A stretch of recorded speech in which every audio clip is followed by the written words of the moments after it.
والسلام عليكم ورحمة الله تعالى وبركاته. وانيقو نعيمة تريقة مر لباد بقصون نقضي عاوة دبدا يقشد انت والله عاوة دبدا يقشد انت هبقي هو دبدا نعاوة يسكتشوقو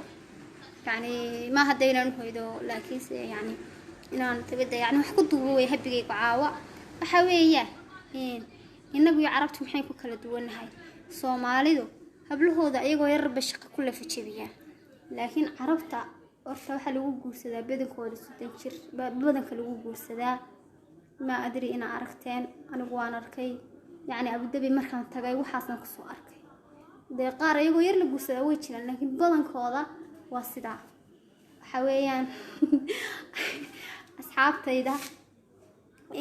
sidoo baa lagu guursan marka carabtu hablahooda imka inaga hablaha Soomaalidu markay yareen shaqo lagu lafajabiyaa laakiin carabtu mar looma diro shaqada gabadha marka la guursado ay shaqadeeda u bilaabmatay gurigeeda hablaheena Soomaalidana ayagoo yar yar ayaa feerax laga jabiyaa marka taas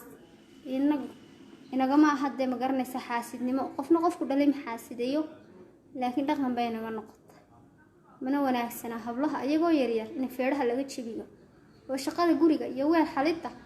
iyo masmasaxaada iyo waxa ina ma garanaysa ayay maaha in loo diro shaqada waa in laga yareeyaa habluhu markay yar yar yihiin sababtoo ah waxa weeyaan waa wax ku soo kacay hadhowtoona markay weynaato shaqada carabta hablahooda way dhowraan 30 jir markay gaadho ka inuu inay 15 jirtay inaguna hablaheena Soomaalidu markay dhowr iyo 20 gaadho ayaaba waxaan ku dhigay ayaaba isu maleynayaan habar dhamaatay marka waxa weeyaan ina la shaqada laga yareeyo hablaha waayo waxaan waa wax ku maqan hadhow ilmaheedii ay dhashay ma qabsan karto hadii shaqo lagu dilo yani waxaan uga hadlayaa waxaan arkay hablaha carabtu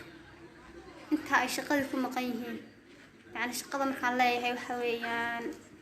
xafiis ama wax maaha masxaadiyo balaayiyo wax weel xalxalay maaha ma garanaysaa marka waxaan leeyahay ummadda Soomaaliyeed hablaheena yaana shaqada dhabarka laga jabin hadii orama loo qaban karayo ha loo qabto hadii wax kale loo qaban karayo ha loo qabto laakiin hablaha yaa shaqada dhabarka laga jabin sababtoo ah waxaas hadhow ayaday ka daba imanayaan waxa weeyaan fikirkeyga weeyaan aniga waxaan soo arkay weeyaan marka horta qof walba isaga jecel suu doonaha u dhaqmo laakiinse hablaha waxaan oran lahaa anigu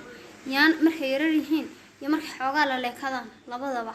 yaana shaqo dhabarkii laga jibin hablaha Soomaalida tacliinta lagu dadaalo subscribe waa ii saari kartaan fiidiyowgana like saar siina share garay aad iyo aad baad u mahadsantihiin waaniga Naciima Tiriiga